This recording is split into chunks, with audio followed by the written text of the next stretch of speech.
You might remember that not long ago I did an episode about letting go, my own raw personal truths about releasing things that had been weighing on me. And I stand by every word of that episode. But here's the thing, letting go is powerful when it comes at the right time, from the inside out, not when it's tossed at you like a motivational fortune cookie. There's a difference between the deep, private kind of letting go that we grow into and the shallow, performative kind that people pressure us into because they don't want to sit with our truths, our feelings, or our process. So today we're talking about that, the version of just let it go that's basically emotional duct tape. I'm not undoing what I said before. I'm expanding it because real letting go doesn't skip the steps. It doesn't silence you, and it definitely doesn't come on command. So let's talk about why letting go is beautiful when it's authentic and terrible advice when it's rushed, forced, or expected before you're ready. You know that classic line people throw at you when you're struggling? Just let it go. As if your brain is a balloon and you can just release the string and watch your problems float away over the neighbor's garage. Here's the truth, though. Letting go is terrible advice. Not because it isn't a great idea in theory, but because it skips everything that has to happen first.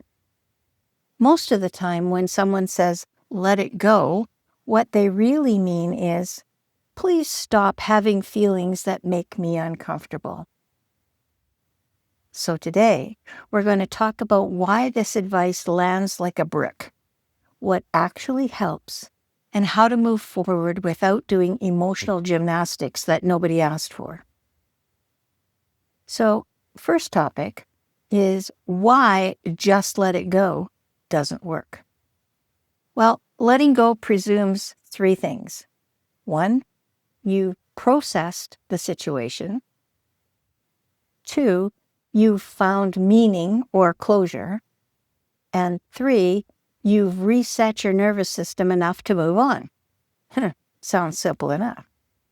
But if you're in midlife or later, chances are high that you've got decades of experiences, losses, responsibilities, expectations, and emotional labor swirling around you. You can't just toss all that into the imaginary delete bin. Honestly, sometimes you shouldn't let something go because it's trying to tell you something, like a boundary, a value, a pattern, a truth you've been avoiding because it complicates the picture. Letting go too early is like ripping the cast off a broken arm because you're bored of wearing it. It might feel freeing for about 12 seconds, and then things start hurting in new and interesting ways. So, what we actually do in real life, when something bothers us, humans don't just let go. We revisit it mentally until we understand it. We talk it out with someone we trust. We feel it. I know that part. We put it down and pick it back up a few times. We decide what it means, and we choose what to do next. That's not failure. That's being a functioning human being.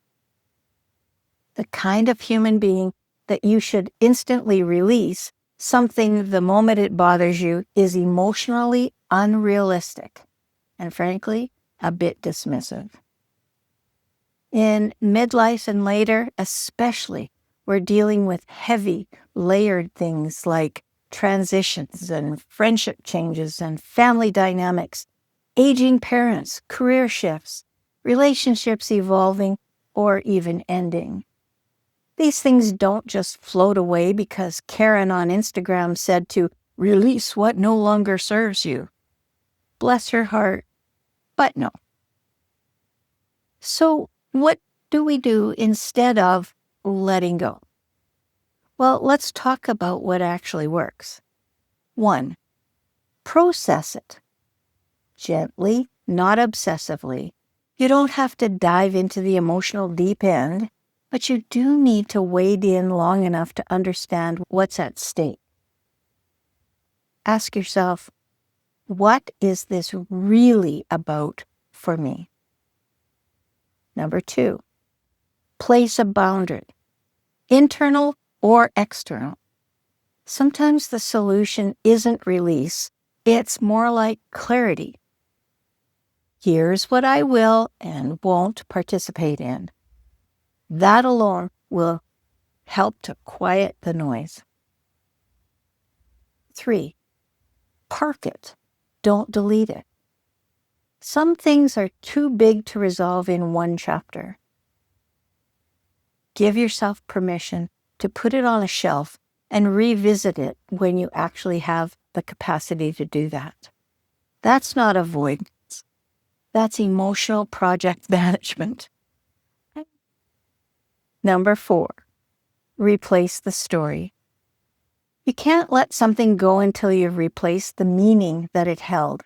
If the story is, I was rejected, then the new story might be, I outgrew something that was too small for me. Change the CD in your head. Number 5, rebuild the habit. You see, letting go isn't an action, it's a result. It happens naturally when you've done the internal work that leads you there. So the real truth is this. Most of the time, letting go doesn't work because it's a destination, not a first step. Get that? Most of the time, letting go doesn't work because it's a destination, not a first step. The real process is feel, understand, decide, act, release, in that order. You don't need to rush your way through it. You don't need to perform Zen movements, Zen thoughts. You don't need to pretend you don't care when you do. Letting go is something that happens when you're ready, not when someone else wants the conversation to be over. So the next time someone tells you to just let it go ahead and smile politely and know that you're actually doing the deeper, braver work. You're not behind. You're not dramatic. You're not holding on too long. You're human. And you're building a stronger chapter, one honest step at a time.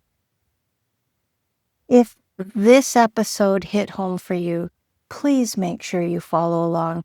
And for my crew members, we'll be going deeper in a bonus discussion where we look at the emotional expectations that women carry and how to stop being the receptacle for everyone else's unfinished business. Bye for now.